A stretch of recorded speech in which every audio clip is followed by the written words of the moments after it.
Hi everybody, Ashley here. Welcome back. This is the crystal growing experiment versus National Geographic versus 4M. Overall, to get 7 of these done took me just under 2 hours. And sorry if there's an echo in here, we are in a sunroom.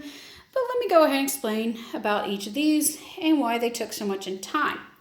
Now for these exactly, these ones in the mason jars, as you can see, and also in the 2 rubber ones, those are National Geographic ones. National Geographic included just 2 of the rubber ones, so that meant you could only do 2 crystals, although they gave you 8 color choices. So they mentioned you could use a pint glass or a clear jar along 16 ounces, so I got some quick mason jars where it was like 2 for $5, so it wasn't bad at all. Unless you already have some, then no problem. I also made sure newspapers were down, so we're good.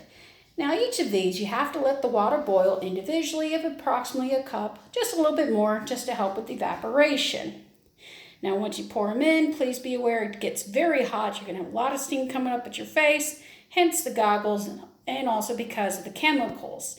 I did get burned a little bit, which is expected in some cases, because if drops or 2 splashes out of the pot, it's going to burn, and each one has an individual one.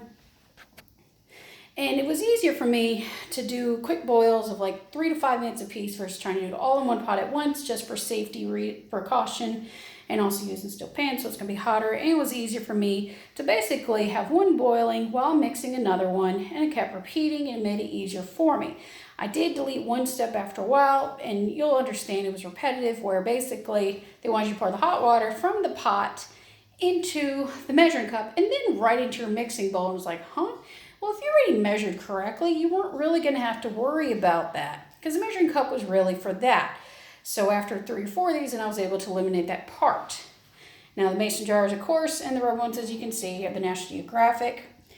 And also, so if there's a dog barking, our neighbor has one nearby.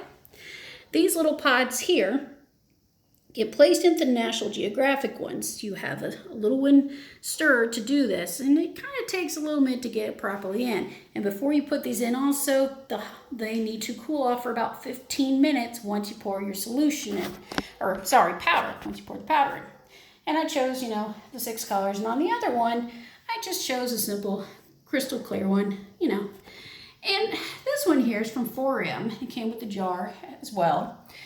This one I felt was a little bit easier, but I also felt like it was kind of lacking in just, being a little bit more fun in the color choices. But I did like that it was a lot easier, in my opinion, to do versus the other ones.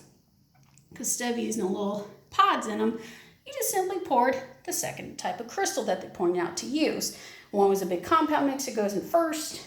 And then, of course, the other one, which is your color choice. And it gives the pre-measurements and a little stir just like the others. Now, these here, they said to watch them for the next 14, 15 hours and keep an eye, the temperature of the room, at least 68 degrees and above.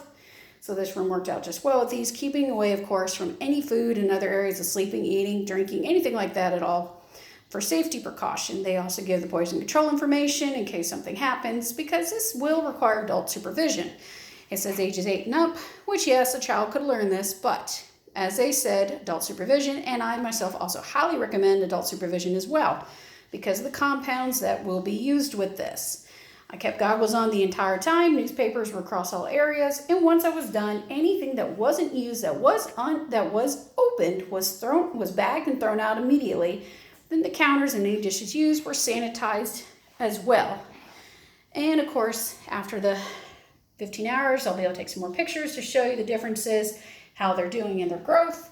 And then in about a week to 10 days, then I'll be able to take them out and go to the next step, which is why I've kept the instructions out, because there are some further things you'll have to do. It's not a whole lot of stuff, but you do got to get the crystals out, so that's going to be your next little thing. So for now, they're just going to take their time. They're going to grow. I will, of course, come back tomorrow evening with some pictures to show you if they've changed any. So we've seen what they can do. I'm going to give you a little bird's eye. So yes, keep them on newspapers or cardboard as long as, you keep your area safe. No one goes into this room, well, rarely, so we'll be good there. And they'll be left undisturbed to just grow over the next week or so. And be patient with these. Like, you'll start to see a little growth every day. You'll see a little bit, even by tomorrow.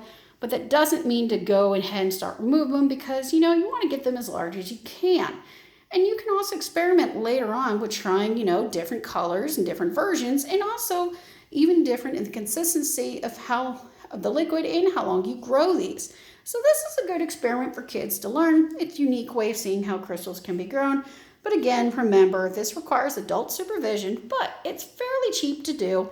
You can find it on eBay, and also I saw one of the kits at Target for about the same price. So there's a couple other places that'll carry it for sure. So until next time, guys, I will see you back tomorrow, and we'll see how this will go for over the next week or two. And we'll just see, have some fun with this. And I'll catch you guys later.